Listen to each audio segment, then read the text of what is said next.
has walked the talk.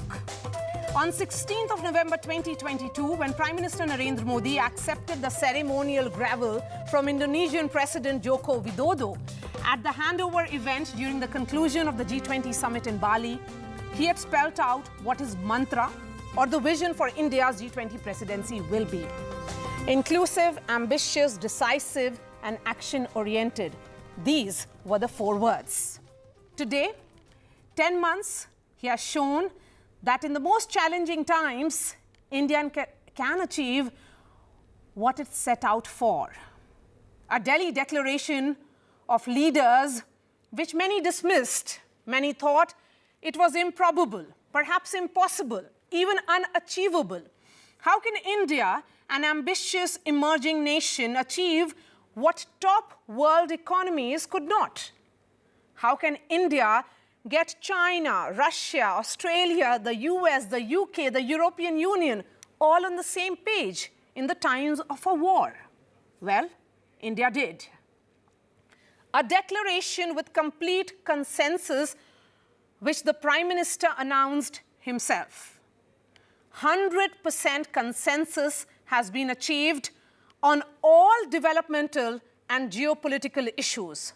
The consensus declaration adopted by the G20 leaders called for comprehensive, just, and durable peace in Ukraine and urged member states to refrain from the threat of use of force to seek territorial acquisition or act against the territorial integrity of any state.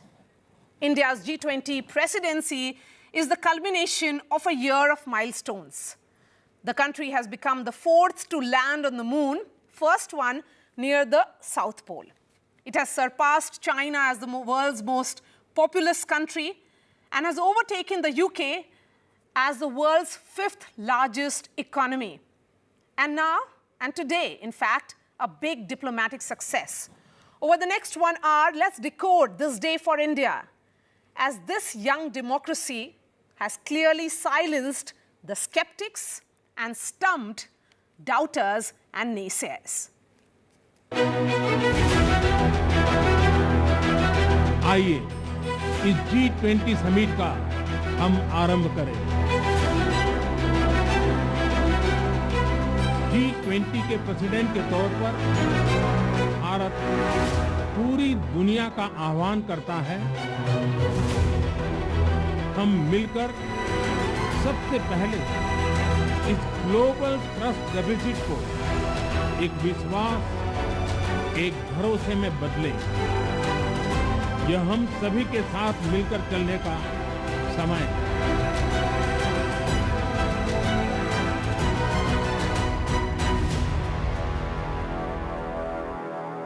हमारी teams के hard work से और आप सभी के सहयोग से नई Delhi G20 leaders summit declaration पर सहमति बनी है।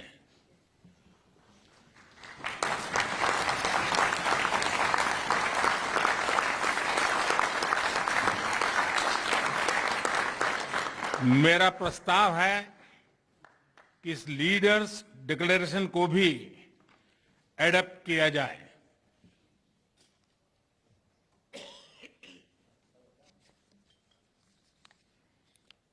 मैं इस डिक्लेरेशन को एडॉप्ट करने की घोषणा करता हूं।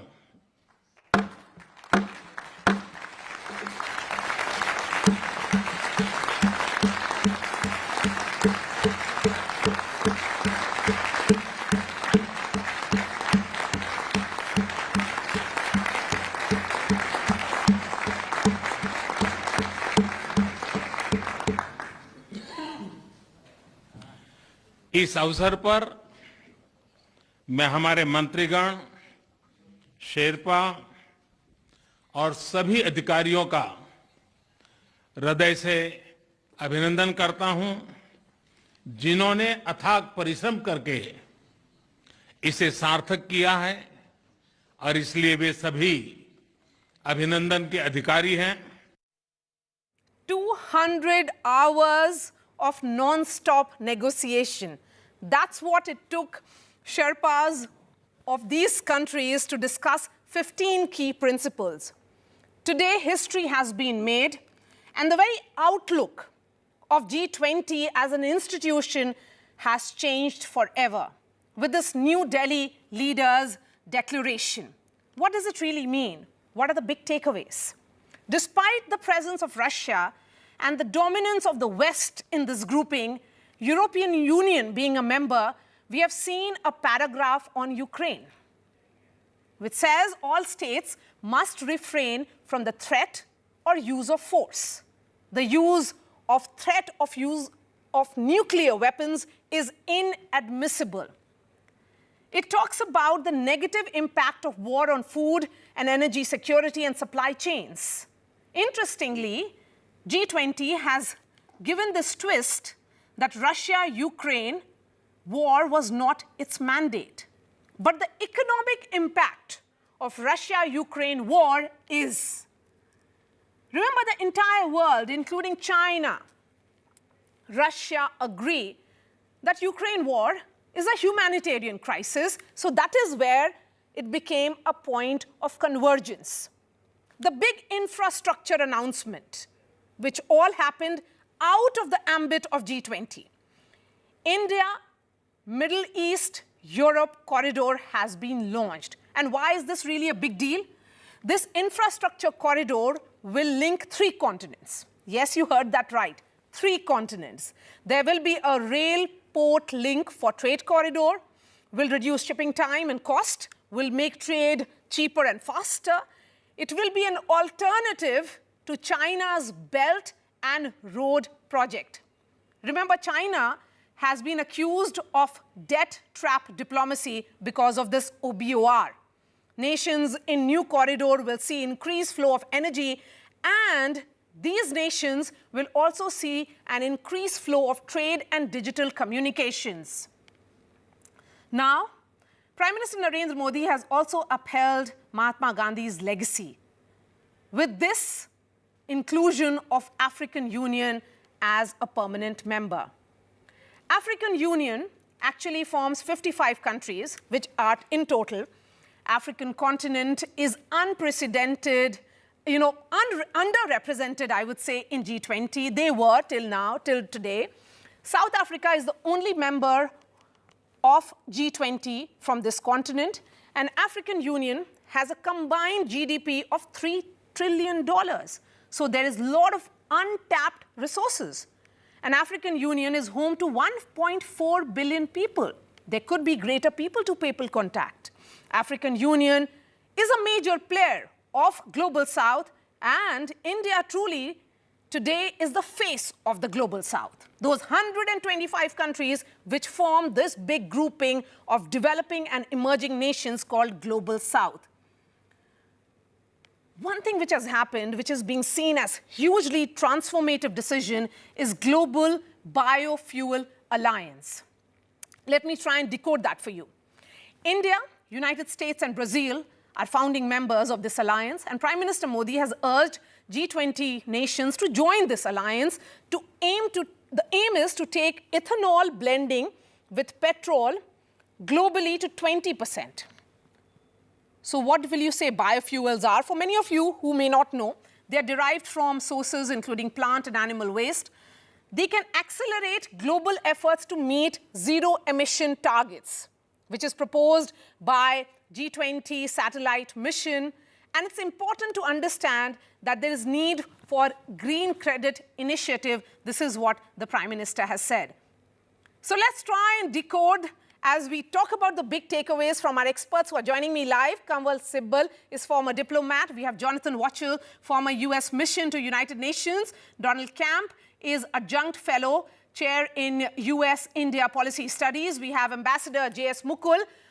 He is former ambassador to Oman and Netherlands, but he's also someone who has seen these Sherpa-level negotiations at SUS Sherpa, who was involved with 6 G20 summits. Also on the show is Rahul Chabra, former secretary of MEA. We'll be joined by Arvind Panagriya shortly for an exclusive conversation. Remember, he is one of those who predicted that Prime Minister Narendra Modi will use his personal, connect that he has with world leaders to pull through what has come today. Kanwal Sibal, starting with you, sir. 100% consensus which India managed, even on the issue of Ukraine. West was not ready to step back in terms of language. How difficult it was to achieve this? I think it was big success of Indian diplomacy to have achieved this feat, frankly.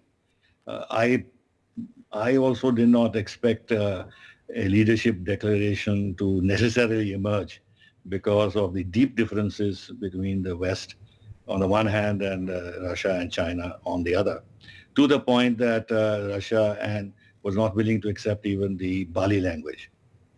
And on the other hand, the West, until now, until the last moment, has been saying that they will not step back from what they wanted in terms of language, criticizing, condemning Russia for the Ukraine conflict. Now, I think a lot of effort has gone into this.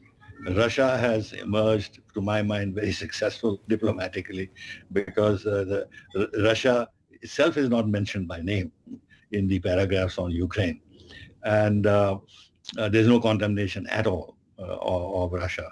There are general principles that have been enunciated about respect for sovereignty and that countries should not try and through aggression take control over the territory of a foreign country. There are humanitarian issues that have been mentioned, as also the consequences of the Ukraine conflict with regard to disruption of supply chains, food, fertilizer, energy prices, and all that. But there is no condemnation, which is very important. The second thing I want to say is that on the U.S. side, on the Western side, there has been certainly a much more constructive approach. They could have stuck to their position, insisted that the language they wanted should be included, but they have stepped back for two reasons. One, they don't want the G20 platform to break up, because that will be inevitably the result of this, because the G20 would have lost its relevance if at the leadership they could not go beyond their much narrower concerns with regard to the Ukraine conflict and in fact do not want to actually arrive at a consensus on all the larger questions that confront the international community, which are far more serious in nature than what is happening in Ukraine. So I think they wanted to save the G20 platform. I think indirectly, whether this was intentionally done or not done, they have also strengthened Prime Minister Modi's diplomatic and political position by giving him this success at this point in time, because it would have naturally hit at India's prestige and the Prime Minister's own prestige if we had not succeeded in issuing a joint statement. And the third is that they have been conscious that the BRICS is emerging as a countervailing force. It has been expanded and it will be expanded more next year, and no Western country is present. In the G20, there is G7 and other Western countries plus developing countries, the important emerging economies. So it's a joint platform on which a consensus can be built between the West and the rest. But in the BRICS, there is only the rest. There is no West. So they don't want to lose ground internationally to BRICS, and therefore they want to keep the G20 alive. And hence, I think they have decided to make this concession and accept a language which does not condemn Russia at all. Now, how the media and commentators in the West will react to this, I have a feeling they'll criticize what has happened. They will say that the West has made concessions. They have let Russia go scot-free. That is the victory for Russian diplomacy. Okay. I'm going to, in fact, take that question to Jonathan. Jonathan, West dismissed India's capacity as a nation that can do tightrope walk on diplomatic space. We have seen how, despite the circumstances that are there, the background of a war, a live conflict, Prime Minister Narendra Modi is part of most powerful groupings, be it BRICS, Quad nations. India was invited for G7 in Hiroshima, and then managing what has been a big diplomatic victory. Why didn't the West actually give India a chance? Why were they so dismissive? And I'm going to ask my producer to put out those visuals of multiple articles that were written. Yeah, I think it was about pragmatism. The truth is, it is a geopolitically shifting world right now, and certainly the Ukraine issue and Russia is a horrible situation and cannot be dismissed, and largely was kind of brushed aside by this summit, which is, you know, in the opinion certainly of people who believe in sovereign nations and their protection and to stop aggression, is certainly not a good thing diplomatically. It's terrible. But for the sake of expediency, of enabling the G20 to get on with business, to accommodate the African Union, to reach some of the agreements that are within the document that's been signed, it's one of these things. If I were the leader of Ukraine, I'd be mortified. If you're someone who believes for liberal democracies to have a stance in the world and not have a neighboring country invade them, it's horrific. So, you know, it's you know, for the greater good, I suppose this is something that we look at, and we may look back on history and regret amongst nations that believe in sovereignty and a world order, that dismissing the Ukraine conflict, sacrificing that conflict for the sake of a wider range of issues that are trying to be accomplished may have been a bad idea. But today it is a win for India. Certainly, Prime Minister Modi has managed to navigate a very complicated situation. But at the end of the day, it was the West capitulating in the negotiations and completely watering down the language of the summit a year ago. Totally different picture. So the situation remains the same, just the approach has changed. Yes, but Donald, come in on this now. We have those articles which were written, which till this morning was about that a consensus is not possible, that a joint declaration will not happen. But it didn't happen. I mean, why is it that the West is not able to understand what India's diplomatic positioning has been? Is this some kind of prejudice which is attached, that they want to see with India with a completely different prism? No, it's not a prejudice. It's just that one nation invaded another nation. It's pretty simple in terms of what's happened. And, you know, India's an emerging, very powerful, most populous country on earth. Has to be taken seriously, of course. It's a democracy, which from the perspective of the United States is an amazing thing and beautiful. It's the biggest democracy in the world. And it is a big disappointment that India has taken the diplomatic road that it has done in terms of the Russian-Ukrainian conflict. It's understandable given the context and the decades of history of India going back to the Soviet Union in terms of military alliances and trade. It's a very complicated world out there. But that conflict in Europe is pretty straightforward. And there was a decision taken not to challenge it, to be able to reach some sort of consensus, because, as you said, Maria, there was no way to move the G20 forward on the agenda if everybody got mired down into trying to have the same language of just a year ago. Just wasn't a space for it. That said, diplomatically, not a good thing. No, but the question is that Russia is part of this grouping. Vladimir Putin may have skipped it. Until yesterday, the Russian state media were reporting in a particular way. But let's talk about the big outcomes. And that's where the success story will be written, perhaps. Ambassador Mukul, you know, you have been involved in the G20 summit talks. Would you say that there is the larger reshaping of this entire grouping? When India says that its G20 was perhaps the most ambitious and unprecedented because of the outcome documents that it has managed, that it was not just a spectacle in terms of the events that were organized through the country and the number of events. It was also about substantive work, which perhaps may not have been there in previous presidencies, and India almost tripled it. Thank you and good evening. Yes, you're absolutely right. First, let me start by joining you in saying what a glorious day it has been throughout the day. We heard the African Union joining in the morning. Then we heard about the declaration, the joint communique, the leaders' declaration in the afternoon. And then in the evening, we had the two major Indian initiatives initiated by India, the Global Biofuels Alliance and the India, Middle East, Europe corridor. Now, coming to the specific point that we are discussing, I think all these are great achievements, something to be very proud of for all of us, and particularly for me as a former diplomat. But I think the most important, was getting a consensus joint declaration. And why do I say that? Simply because that was the most challenging.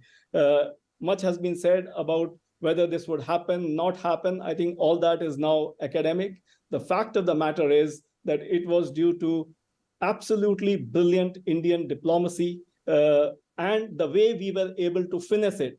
Now, to explain this, the way we went, it was clear over the last months of India's presidency that the Bali formulation was not working. We saw it repeatedly in the various outcome documents which came out of the 15 plus ministerials that we had.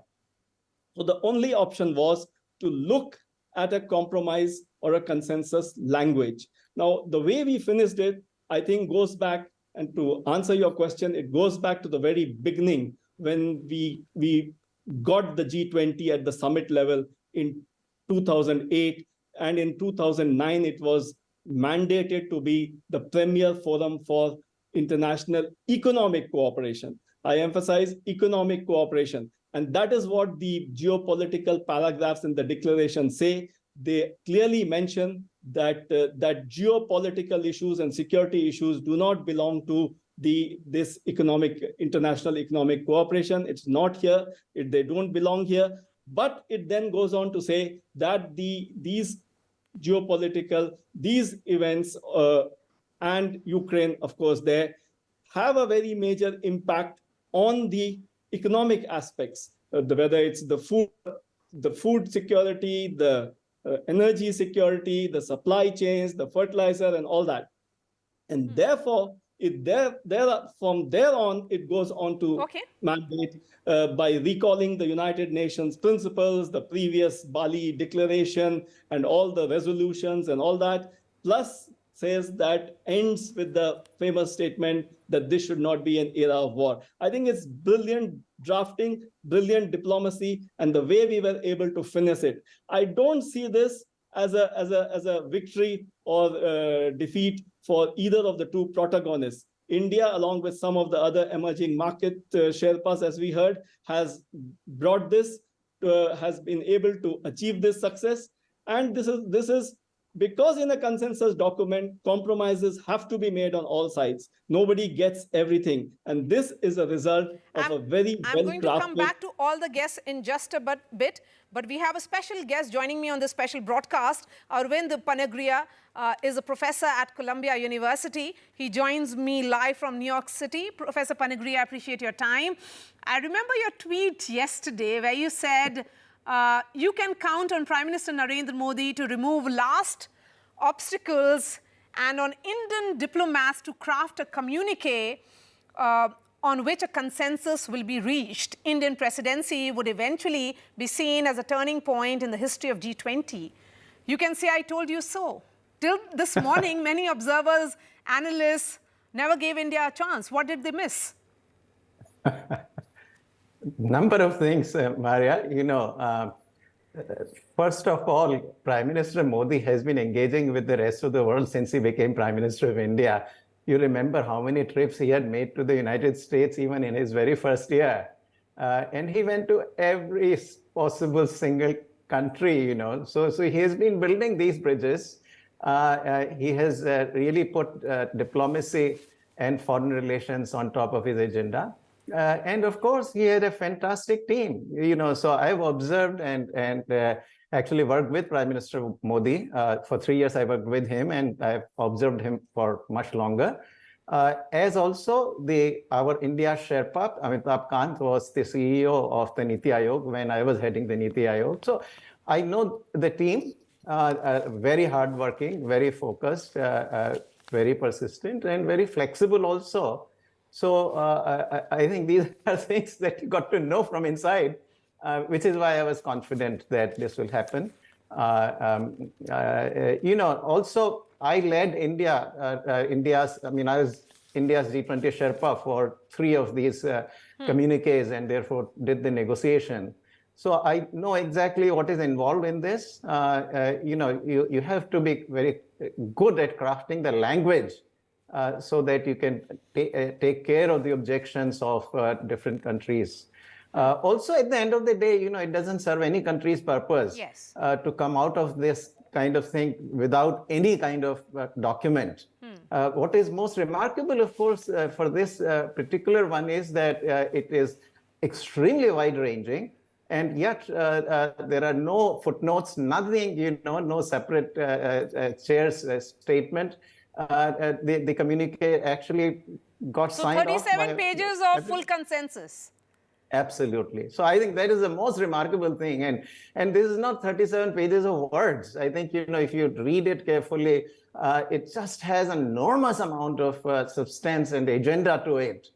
So India has made its mark. You can see in almost every paragraph the global South being represented, and that was really what the Prime Minister actually had stood for. Okay. So it all shows up in the communique. His own, personal initiatives also, things like Life Initiative, the Biofuel Alliance, you name it. There's so many of the Prime Minister's own personal initiatives that have been reflected in the communique. So it's absolutely fantastic. And Professor Panigria, you and I have had long conversations on digital payment infrastructure, how that has completely transformed and how that is almost like a template that India is sharing with the world. Now that is part of the communique as well. Not much of a surprise, because technological transformation that India has witnessed, particularly the digital public infrastructure, is something that the world can follow. Absolutely. I often tell my friends how difficult it is to, for me to transfer money from my own one account to another account at a different bank in the United States. And how easy it is, for me sitting in the United States to actually make payments within India through this UPI infrastructure. So it is truly a revolutionary and costless, completely costless transfers, and in real time. The money shows up at the other end right away. And there are many different aspects of this public infrastructure that is still in development going on. So absolutely, I think this is something that really lots of countries, particularly the developing countries, can use, but developed also. And Professor Panigria, the idea is of accelerating progress for sustainable development goals. Strong, sustained, balanced and inclusive growth is what India is talking about.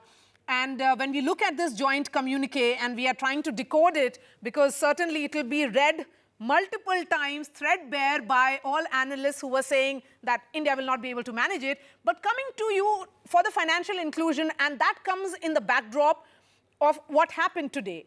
Prime Minister Modi taking the Gandhi idea forward with African Union inclusion.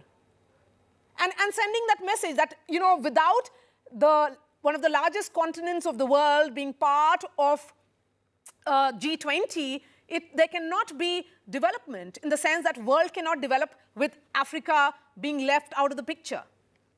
Absolutely, absolutely. So, when the Prime Minister came here to the United States and spoke to the Congress, he had actually pasted in that speech as well, that please bring in the African Union into G20.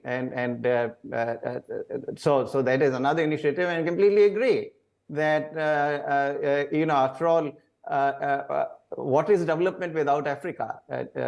You've got 55 countries in the continent, and other than South Africa, they are underrepresented currently. So this was long overdue. In fact, it's a shame that for so long the G20 has been in existence and no other leader has raised that particular issue, certainly not with the kind of force that Prime Minister Modi did. So absolutely. So I think this is a great win for India. Absolutely great win for India. And how are you looking at this announcement of India, Middle East, European corridor, which is being seen as a historic effort to cooperate on connectivity and infrastructure building between India, UAE, Saudi Arabia, European Union, France, Italy, Germany, and the US? How worried should China be? And how worried should Pakistan be? You see, this is an absolute masterstroke and very Modi-like initiative, I should say, really. He really is absolutely unsurpassed in thinking about these kinds of initiatives. And also, for the first time, really, if I may say so, this is a leader who thinks big.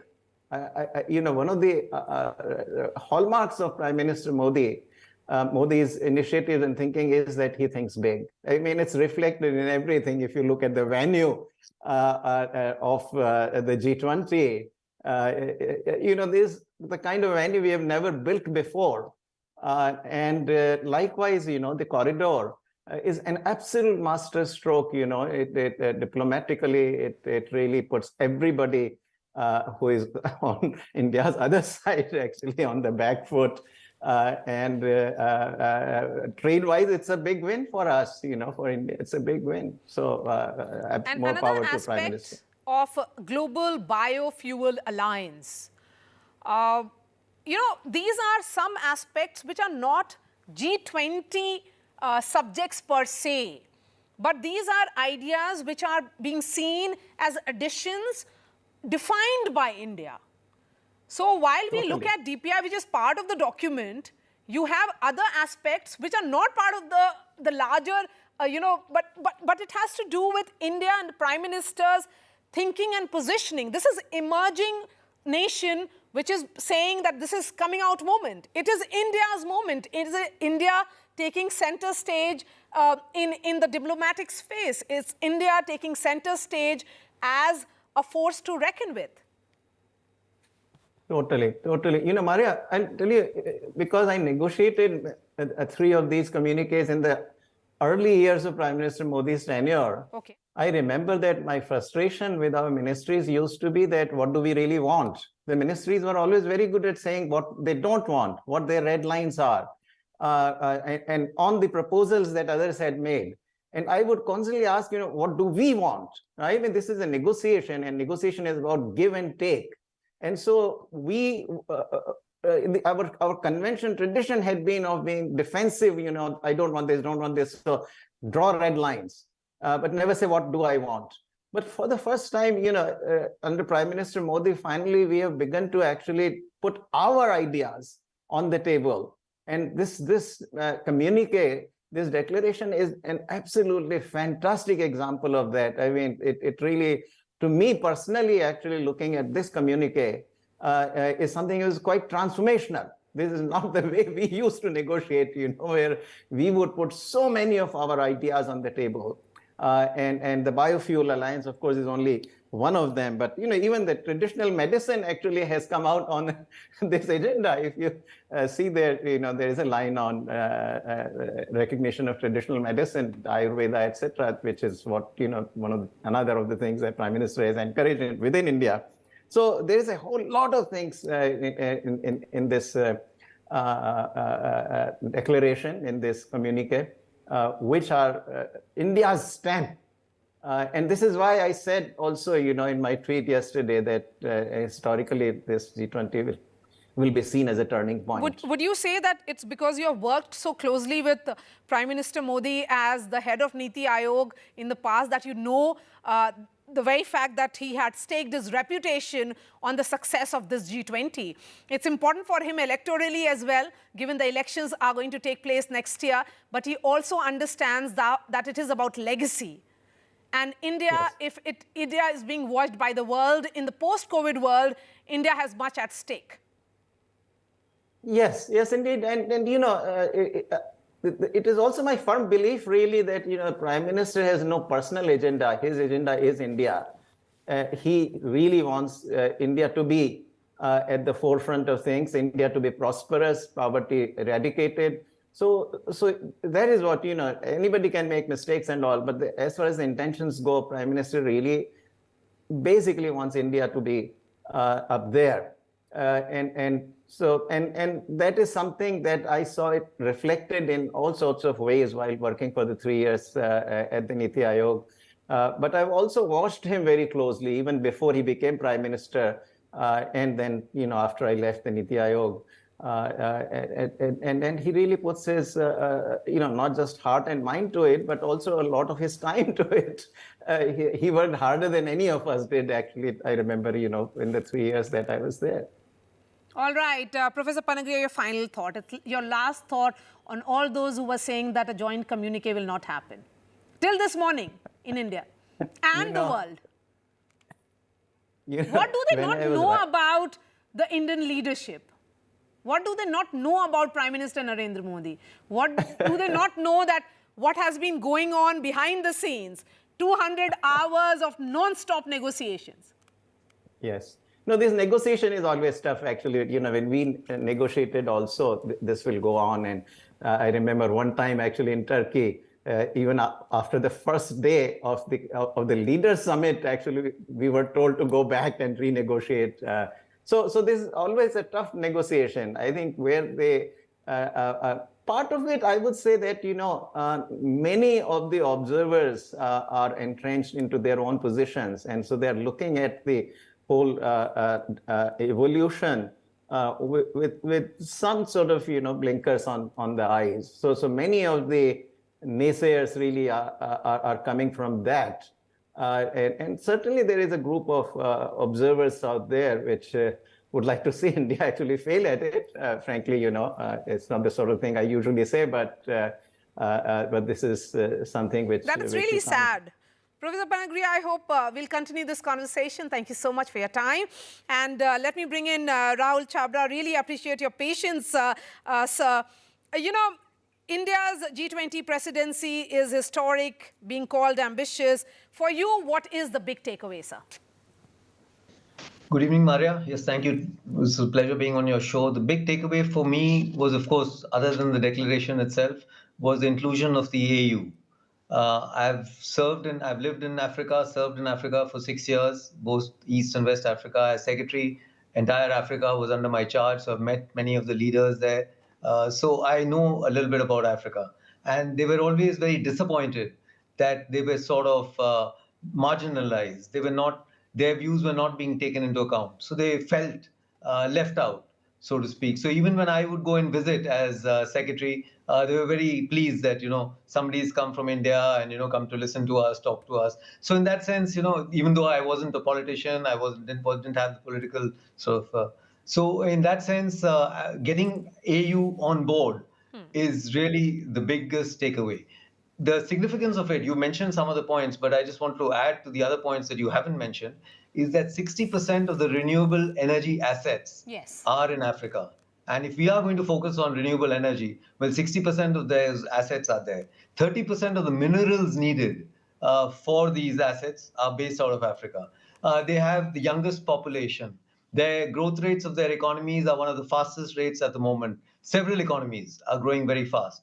And countries like Kenya, fintech is really advanced there. They can give India a run for their money. So there are pockets of excellence. South Africa is a great power in innovation. So there are in MSMEs, banking, so there are some sectors where they have strengths and they could move ahead given the right push and the impetus, which has now come with them being included in the G20. They will be sitting on the table, taking decisions, contributing to their the issues that face them, which we were anyway representing as the voice of the global south, but it's different from having them themselves there do the talking.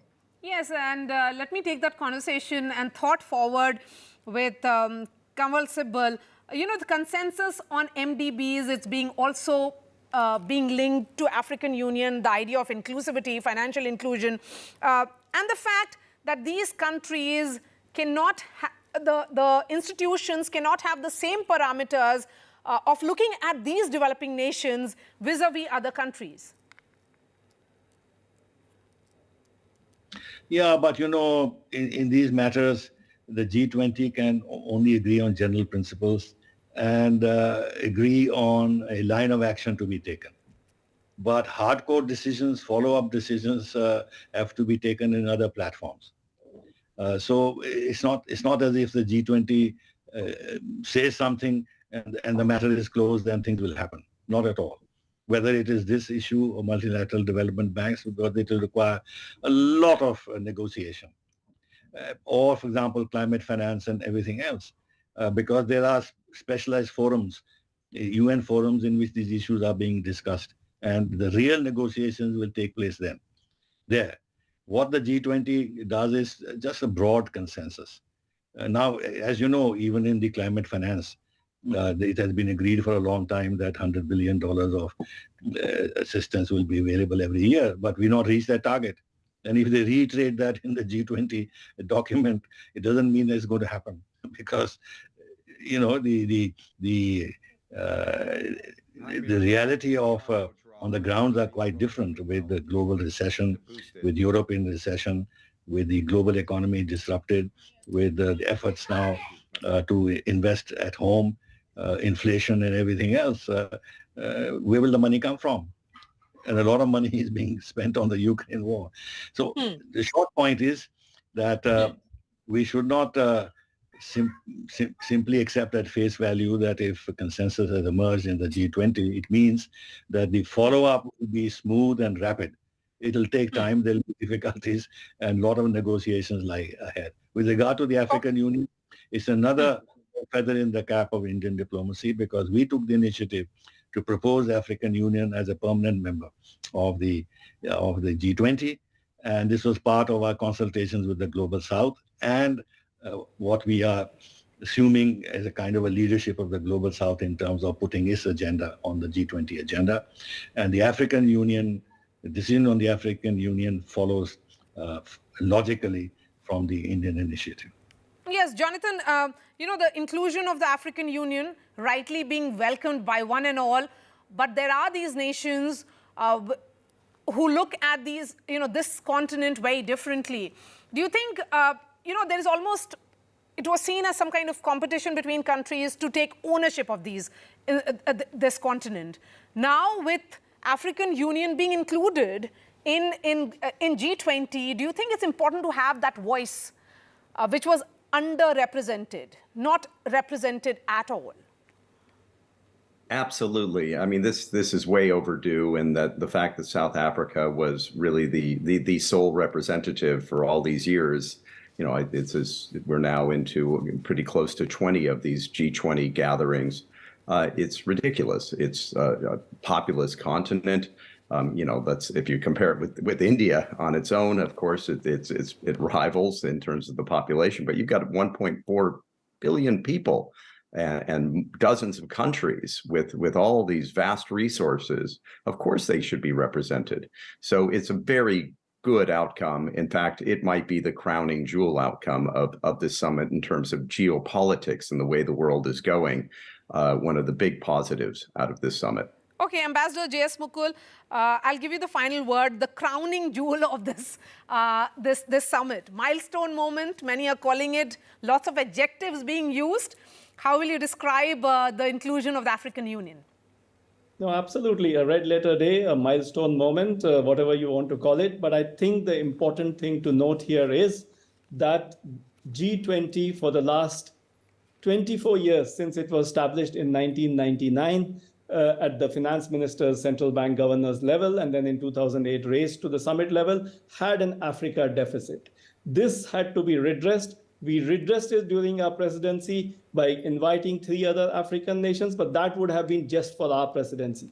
I think the inclusion of African Union as a full member addresses or redresses this Africa deficit on a lasting and sustainable way. It is also important that we did it during our presidency with the theme of one world, one earth, one family, one future.